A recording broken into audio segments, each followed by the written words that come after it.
Hi everybody out there in cyberspace, I'm Sharif from productionhackers.net. So today I'm going to be talking about how to get over procrastination, and it's going to be a simple video. It's about taking initiative and figuring out ways to get started.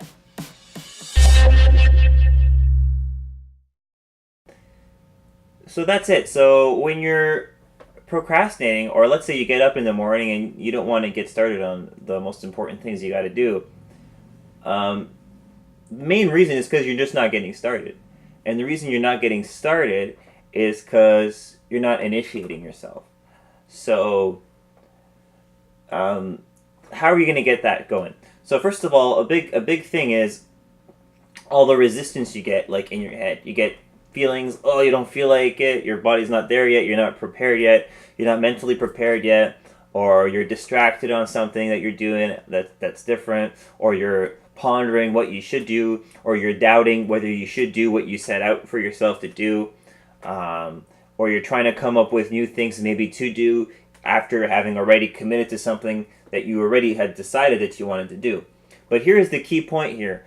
The whole reason the whole reason that you're getting all this interference or resistance or whatever it is only because you actually set out to do it.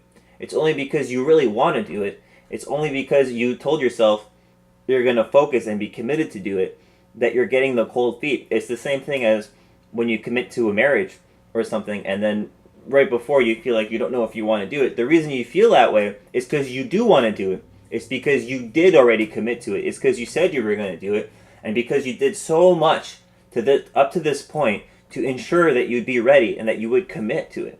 So if you don't commit now, it's the moment of truth. That's why that happens. It's to see if you're really real about it or not.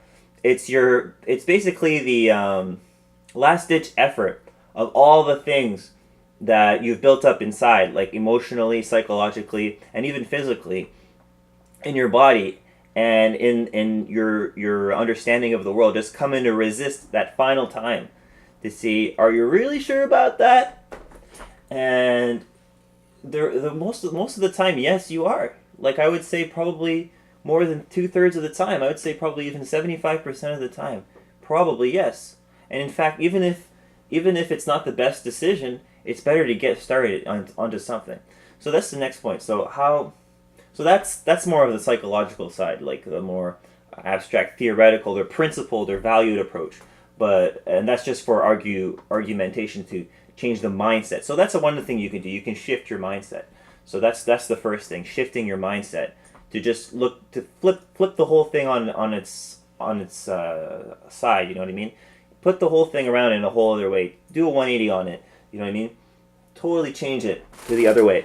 So that's one. So the other thing is to kind of start to do things around the thing you want to do, just to get yourself started, to get the ball rolling. Start with those baby steps. So let's say you want to write a paper. You start playing with pencils or figuring out what kind of pencil you want to use. Or instead of thinking about, okay, I'm going to have to finish this paper, from beginning to end, it has to be perfect and all of that. And then not even getting started because, it's too much. I'm not ready, and I'm not in the right state. And so, boom, you just succumb to the resistance. But you just go and say, okay, well, I know I want to get writing, so what about writing? Like, what pencil am I? Let's take a look at the pencil, and I could write this way, or, on this page, and do I like this page? And before you know it, you're going to be writing because you're putting yourself in the right situation. So, in other words, you're setting up the right environment. And that you can take that further beyond just my little example of playing with a pencil. But, like, for example, getting your desk out and getting to your desk and cleaning your desk up, and then stacking the paper that you want to get going, and then putting that page in front of you, then checking to see if it's sharp enough, your pencil, and then like sharpening it if you need to. That's just for that task. But you could put the example in the same. If, let's say you had to cook something, you start with the you don't think about the final dish and everything perfect yet. You just start with the pans. So you just take a one step at a time approach, or you start to do things around it. And then another approach, which is visualization. So before you even do anything, you just start to visualize yourself already doing it.